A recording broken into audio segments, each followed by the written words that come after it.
எரிக்கோ நகரில் இருக்கிற இந்த மரம் ஒரு காட்டு அத்தி மரம். இயேசுவை காண சக்கேயு ஏறிய மரம் இதுதான்.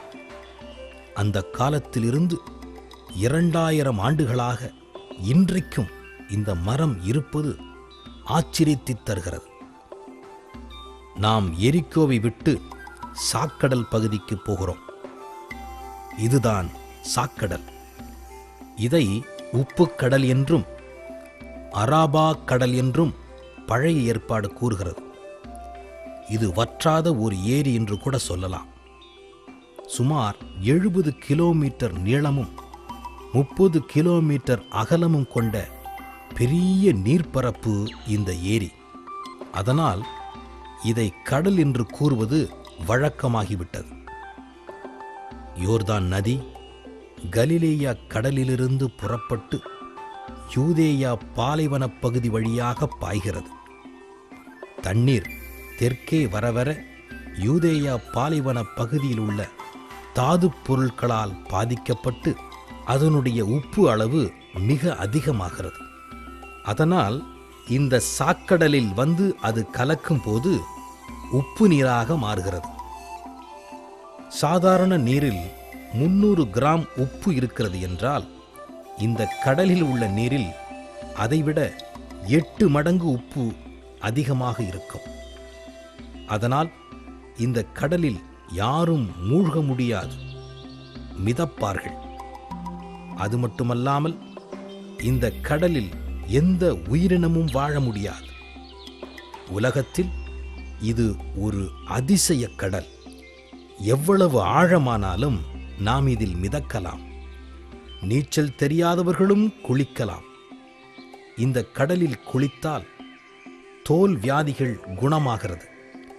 சோதோம் குமாரா என்கிற மாநகரங்கள் இந்த பகுதியில் இருந்தன என்றும் கடவுளின் சாபத்தால் அழிந்துவிட்டன, அதனால்தான் இப்பகுதி உப்புக்கடலாக மாறிவிட்டது என்றும் கூட மக்கள் நம்புகிறார்கள்.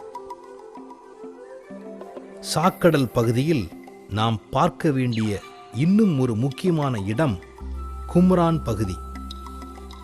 இயேசு பிறப்பதற்கு சுமார் 160 வருடங்களுக்கு முன்பே எசேனியர் என்ற சமய இயக்கத்தினர் இந்த பகுதியிலே ஒரு மடம் அமைத்திருந்தார்கள். இவர்கள் துறவு வாழ்வு வாழ்ந்தவர்கள். பழைய ஏற்பாட்டை பல பிரதிகள் இவர்கள் எடுத்து படித்து தியானித்தார்கள். ஆனால் கிபி 70 ஏற்பட்ட யூத புரட்சியில் இவர்கள் அழிக்கப்பட்டார்கள். 1947 ஆடு மேய்த்த அரேபிய இன சிறுவன் ஒருவன் இந்த இடத்தில் தான் ஆட்டை ஓட்டுவதற்காக ஒரு கல்லை எடுத்து எறிந்தான்.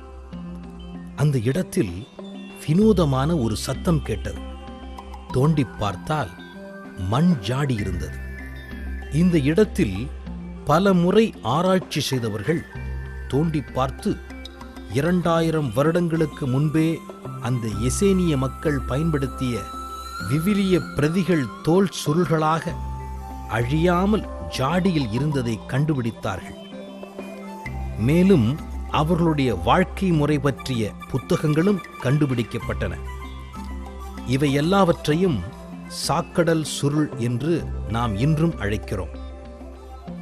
இதில் என்ன முக்கியத்துவம் என்றால், அவர்கள் அந்த காலத்தில் பயன்படுத்திய விவிலிய நூலும், உதாரணமாக இறைவாக்கினர் எசாயா நூலும், நாம் இன்று பயன்படுத்துகிற எசாயா நூலும் மாறுபடாமல் ஒத்து இருக்கின்றன. அதனால் விவிலியம் மாறுபடாமல் 2000 ஆண்டுகளுக்கு மேலாக இருக்கிறது என்ற உண்மைக்கு இந்த எசேனியர்களின் கும்ரான் சுருள்கள் சான்றாக இருக்கிறது.